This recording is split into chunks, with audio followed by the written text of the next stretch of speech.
Pria itu menyentuh layar laptop. Tapi tiba-tiba tangannya masuk ke dalam layar laptop. Dia mengecek laptopnya, lalu mengambil mobil mainan di mejanya dan memasukkannya ke dalam layar laptop. Tanpa diduga saat keluar mobil mainan itu berubah menjadi mobil sungguhan.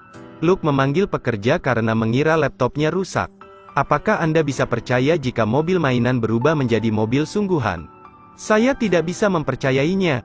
Komputernya masih normal, tapi otak pemiliknya telah rusak. Luke langsung membawa pacarnya ke rumah. Lalu dia menunjukkan mobilnya. Menurutmu apakah ini mobil sungguhan?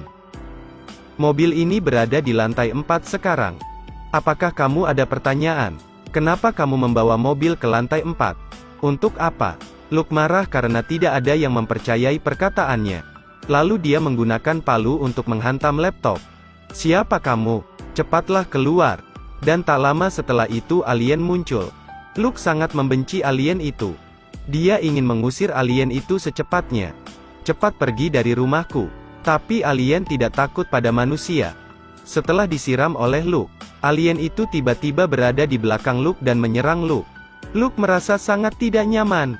Tapi dia tidak bisa melawannya. Jadi dia hanya bisa membiarkan alien itu melakukannya. Dan tak lama alien itu kembali menyerang. Dan membuat Luke kejang-kejang. Apakah kamu tidak tahu aku mempunyai seni bela diri? Saat Luke sedang bermesra dengan pacarnya, alien itu tiba-tiba menyerangnya.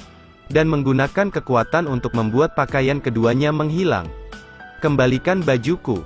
Kau membawanya kemana? Karena takut ketahuan tetangga mereka bergegas masuk ke rumah. Meskipun Tietin suka membuat masalah, tapi dia dan Luke adalah teman dekat. Luke memimpin Tietin mengunjungi seluruh bagian negaranya. Apakah tanah kita indah? Lihatlah gunung itu. Lihat seberapa bersih aliran air ini. Tietin juga sangat pengertian. Saat dia tahu Luke sedang merindukan putrinya, dia berubah menjadi cincin cahaya. Dan menyuruh Luke untuk masuk ke dalam cincin cahaya itu. Tapi setelah Luke masuk, Luke menyadari bahwa waktu di sana berhenti. Tapi akhirnya Luke menemukan putrinya sedang berada di dalam truk di pinggir jalan. Terlihat putrinya yang sedang mendengarkan musik. Pinjamkan ponselmu sebentar. Aku ingin menelepon putriku sebentar. Saat Luke menelepon, tiba-tiba muncul cahaya dari ponsel putrinya. Dan tak lama cahaya itu menyebar dan membuat waktu kembali berjalan. Luke melihat putrinya yang akan turun dari mobil. Tapi Luke tidak bisa memeluknya. Setelah itu dia tahu bahwa dia sedang berada di ruang dan waktu yang berbeda. Dan dia hanya bisa melihat putrinya saja. Saat Luke berjalan, tiba-tiba mobil melaju kencang. Luke melihat putrinya yang akan menyeberangi jalan. Jadi dia berusaha menghentikan mobil di belakangnya. Tapi mobil itu tidak berhenti dan menabrak putrinya hingga tewas di tempat. Luke sangat sedih menyaksikan kematian putrinya sendiri. Meskipun pikirannya sangat sedih, tapi itu telah menjawab keraguan bertahun-tahun lalu. Sejak saat itu Luke melepaskan beban dan menerima Tietin sepenuhnya. Di saat itu juga keserakahan mulai mendekatinya.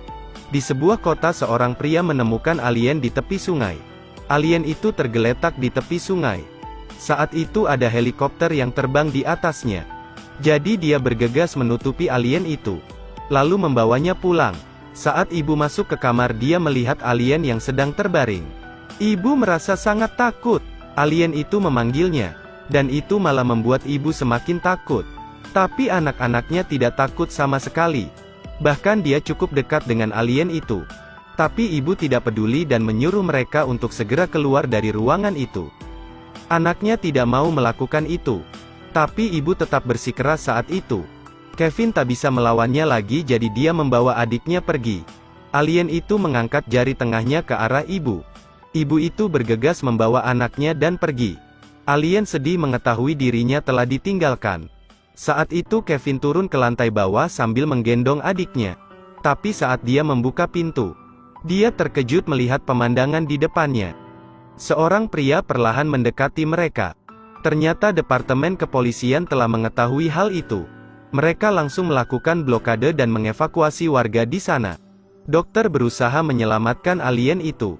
Tapi saat itu dokter tidak tahu bagaimana cara menyelamatkannya. Mereka hanya bisa membiarkan alien itu menghirup oksigen. Tapi itu tidak berpengaruh. Mereka tidak tahu alien seperti itu karena terlalu banyak menghirup oksigen. Tim medis papan atas memutuskan untuk membekukan alien itu. Tapi saat anak itu menutupnya, alien memancarkan cahaya di dalam. Tapi anak itu tidak menyadarinya. Saat itu dia melihat bunga yang sudah layu menjadi segar kembali. Dan saat itu dia sadar alien itu telah pulih. Jadi dia membuka kotak besi itu. Ternyata alien itu hidup secara ajaib. Anak itu senang melihatnya. Alien memberitahu anak itu bahwa rekannya akan datang menjemput dirinya. Anak itu dan temannya menggunakan sepeda untuk membawa alien itu keluar kota. Tapi tak lama dia dihentikan oleh polisi. Tanpa diduga sepeda mereka terbang saat itu. Hal itu dapat dimengerti. Mungkin itulah kekuatan super dari alien. Mereka pergi ke puncak gunung. Tak lama alien itu mengirimkan sinyal ke rekannya. Pesawat alien muncul di depan mereka. Alien itu berpamitan dulu sebelum pergi. Dan sejak saat itu alien benar-benar menghilang dari bumi. Terima kasih sudah menonton. Ikuti terus Edelweiss Review untuk mendapatkan review film terbaru.